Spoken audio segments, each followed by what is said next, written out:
Hey, deserving listeners, sister wives, let's watch. And you admitted to it, and you couldn't correct it. And now we're sitting here with a broken family over it.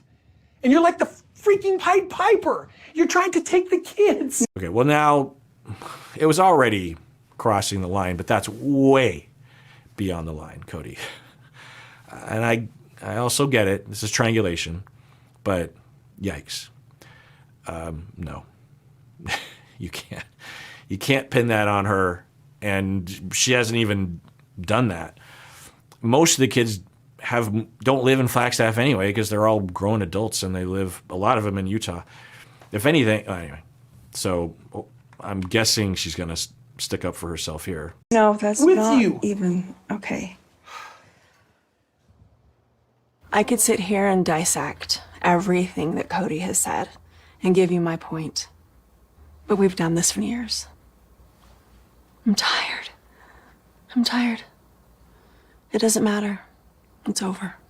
Yeah, good. So even later, when they do the one-on-one interviews, she's recognizing that, look, yeah, I guess I could refute line by line, but why? It doesn't matter. And maybe Christine is even thinking, if I do that, it'll just further the argument, and there's no point in doing that. I'm happy moving on, and I'm free. So screw you guys. I'm going home. Thank you for leaving, because now I'm sitting here trying to find the silver lining. I just hope it's a blessing.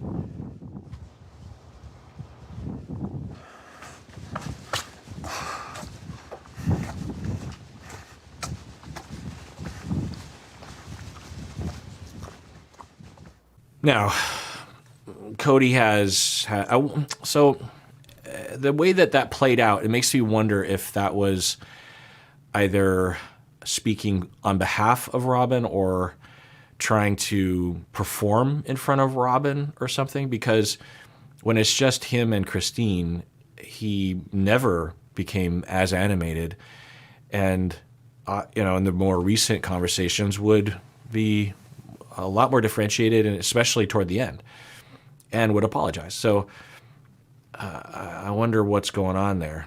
It's not constructive. So he could have easily said, in the moment, he could have sat down and said, I am going through a lot of pain right now, and usually when I role play, I'll say something to the effect of, because I try to say this in my personal life, and I certainly will recommend that clients say this, that you say something like, it could be me. This could be me just overreacting or even making stuff up. All I know is that right now I'm really hurt. And I want to blame you, but I'm going to take a guess and say that would be unfair. But I'm really hurt right now. And I guess maybe what I would like is an indication that you care that I'm really hurt, or that you acknowledge it or something. Maybe that would help. That kind of leading people to what you might need in the moment, because I'm guessing that would help him. He's pretty normal in that he didn't do that. He also could have not raised his voice. He could have not stood up. He could have listened, but he didn't. So there's a lot of could haves. The other thing that I want to reiterate is that the way that he shows emotion, I don't know the word for it, slimy? I don't know if other people feel similarly, but there's a way that he expresses emotion often that is hard to relate to. And although it's not completely foreign or alien to me what he's going through, it's just hard for me to say, I understand where you're coming from and I empathize, or I stand behind, or I don't know what I'm saying. But anyway, I say all that because I'm guessing that the audience might similarly have a hard time, and I want to reiterate that even if he was the one that initiated the distance with Christine, he's a human being and he's just as confused as anybody else, and he's hurting. It doesn't justify standing up and yelling and walking off, absolutely. But underneath it all is, in all likelihood, I'm guessing, I put a lot of money down that there's logic there, there's a logic there, and there's understandable and relatableness. And he is possibly, at least in part, a product of our society and toxic masculinity. And we have a statistic when you look at large populations of Americans that men on average die sooner than women do. I think most people understand that. One of the main factors that they have, meaning that when they isolate certain factors, they will see that age difference actually close. And one of the moderating variables is that you will have men who are older who, how do I get into the research? One of the factors that they are very confident that results in men dying earlier is that they don't ask for help. Even when they're suffering greatly physically, they don't ask for help from medical professionals. They don't indicate even to their family of what they're going through, or they wait way too late. Why is that, right? Well, and it's not like women are taught that they're allowed to do that as well. It's not like women have it easy, but men on average are taught even more so that they need to be independent and strong, and asking for help is one of the weakest, most feminine things you could ever do. And your entire worth hangs on you being able to signal to everyone that you are a proper man. And if it ever got out that you asked for help, my goodness, God save you. I'm not even joking. As a man, no one ever said that to me. It's clearly communicated, though, in so many weird ways. You can point to things, like a Clint Eastwood movie, but 99.9% of the communication, it happens subtly. At the very least, it's modeled to you by other men in your life, that kind of thing. So I feel mainly bad for Christine for what he's been doing and trying to weirdly shape the narrative. But I feel a lot of compassion for him as well, for everyone. I feel a lot of compassion for the kids too. I don't react to those scenes, and we don't see a lot of them, which is a good idea. But I don't usually react to those scenes. And I'm not saying all this because I want you to like Cody. I'm saying all this because I want you to feel more free for yourself. Men, according to stats, 10% of you are dudes. You men, I'm talking to you, that the struggle against toxic masculinity in all of its forms is hard, but so worth it. It's so liberating, and it's such a sigh of relief. We can all do this, because we're all taught to shut up, particularly men. But to just say, you know what, fuck that shit. I'd rather be human. I'd rather be a human or seen as a human than seen as a man or a proper man or a toxic male or something. I'd rather be human. I only get one life to live on this planet, and I'm guessing that when I'm on my deathbed, I'm not going to think, God damn it, I succeeded in stuffing all my feelings, and everyone knew that I had no emotions, and I never asked for. I don't think many people say that on their deathbed. I'm just going to take a guess. That's why I say all this stuff, is that some of you see yourself in him. I'm talking to everyone right now. Or you have a spouse or a friend that's like this, and their behavior can feel so hurtful. And in addition, it can feel like they're unreachable. They're alien, they're narcissistic, they're psychopathic, and maybe they are, but probably not. There's a reason it doesn't justify it, but it makes it more workable. Anyway, seeing him go through the past number of seasons and everyone saying that he's different now, he's suffering a lot. And maybe part of this actually is my training and work as a therapist, that I will get clients that present like him and further down that road where they just present zero vulnerability, and it's easy to be convinced and seduced to believe that they don't have vulnerability and that they're mean bastards, or tough, or they're they don't have sadness. They don't have a gooey center. The people who don't show it are people who have the massive gooeyest of centers. So I say all this because I've run into this a lot as a therapist, but also as a supervisor, that when I realize that I'm in that mindset and I've made those conclusions because I have been seduced to believe that he is not vulnerable and not sad and not hurt, when I'm at my best, I remind myself, oh, every time I have concluded that and gone further down the road of investigation, I have learned it's the direct opposite. And so that's kicking in so by that kicking in, that indicates to me that he is not presenting any actual vulnerability or very little. And I'm starting to go down a road of lacking empathy for him. And so that automatic, because, as a therapist, things start to become habit, and you don't even have to try. And so that little mechanism kicked in, and that's what came out of my face.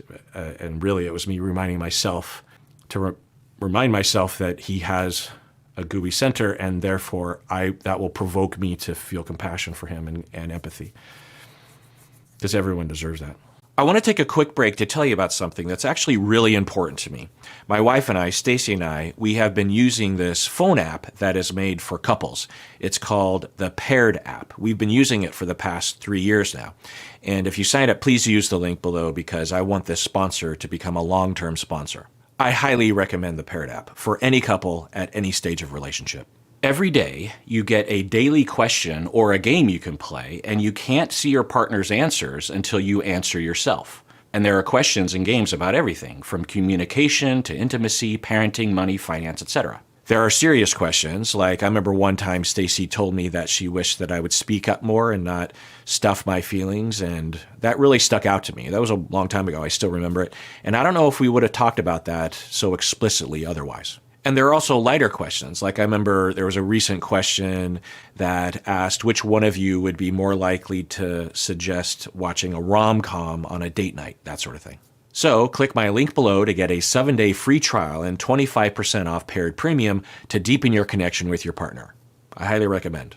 Do it. Anything. I think it's emotion. I didn't try and be about anything. It's emotion. This is not just emotions. That response from Cody was not just emotion. That response from Cody was real. And he said some things he probably has been holding in for a long time. I'm glad he said it. Wow. The disclosures the past season or two have been new. I have chills.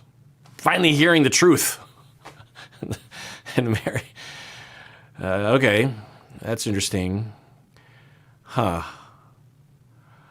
Okay, so everything can be true, and probably is, in terms of what people are saying.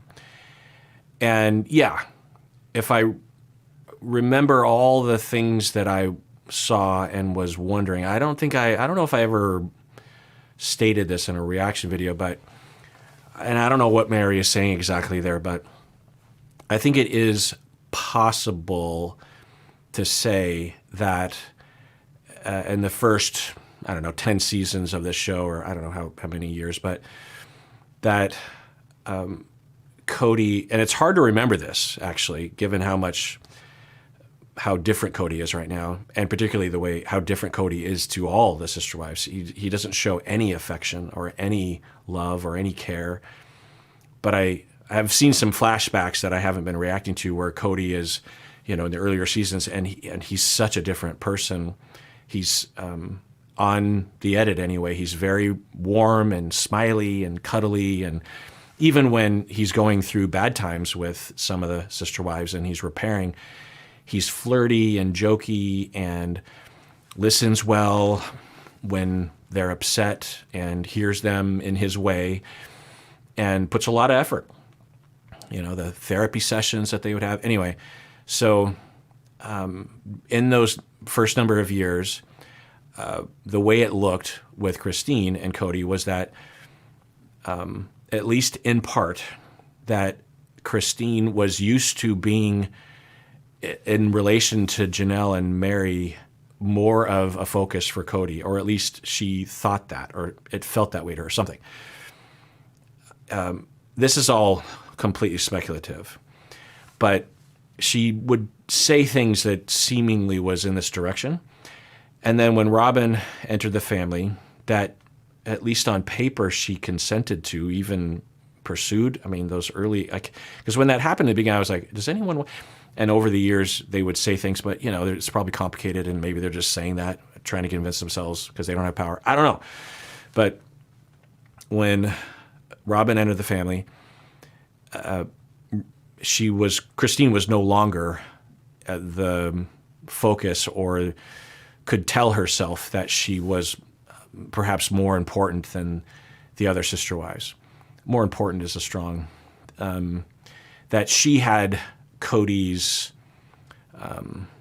affections at the very least equal, and maybe just a little extra, because Christine is more, she would say she was more compliant, which is possible, but it also seemed like she was just more energetic in the relationship. Kody and Janelle seem to be fairly content. The vision I have, the sort of metaphor, is that they sit on a park bench and both look at the sunset and enjoy that together without much interaction, but they enjoy it together and they're bonded.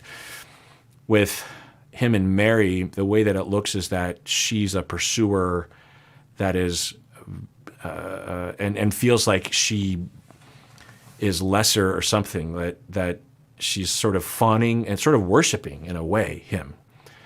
Not like extreme, but, and maybe you disagree. I don't know. It doesn't really matter. But the way it looked was that Christine, in one way you could say, is that she's not really a polygamist. She doesn't really want a husband to have 4 wives that he spends equal time with, whether she knows it or not, which is totally natural.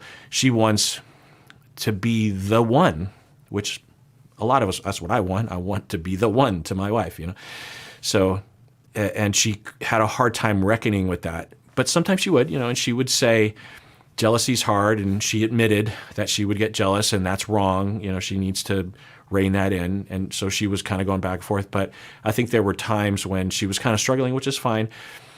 And she would complain and frame things in a bit of an exaggeratory way that, or at least that's the way I didn't have enough data. What it looked like to me was that someone in Mary's shoes watching it could conclude that based on the way it was looking. That's the way I'll put it. So I wonder if Mary's referring to that. I don't know. Now, I want to be clear that in the last few years of the relationship in the edit, it's a completely different story. Kody, has been completely different, has been acting or has been saying that he's in the marriage and that everything's fine and that Christine has no reason to complain, while meanwhile, Kody is, it's almost like gaslighting, actually. I don't think I would call it that, because I haven't seen indications of that effort or that effect, but he is two-faced is another, when people say gaslighting, sometimes it's better to kind of go through the other related terms that I've gone through in my deep dives.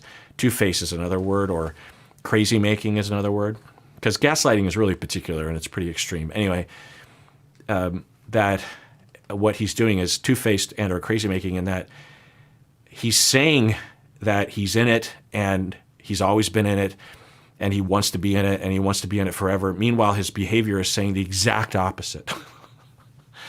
And, proofs in the pudding, the way it looked was that he was not in it at all for the past few years and was doing everything in his power to get her to divorce him. Meanwhile, he's like, you're leaving me, I've been over it already, but anyway, it's just interesting to hear from Mary that she's just like, I agree with what he did. I don't agree with what he did. He could have stated that. He could have sat in his chair and been fair and non-aggressive and hostile and non-pouty. But in terms of the sentiment, there is some possible indication that in the beginning anyway. Now, we also have to acknowledge that Mary might have always resented Christine, maybe even in a similar way that Mary's jealous, right? But we're hearing indications that Mary didn't get along with either of the sister wives when they entered. All right, well, that does it for that episode. Everyone out there, please take care of yourself because you deserve it. You really, really do.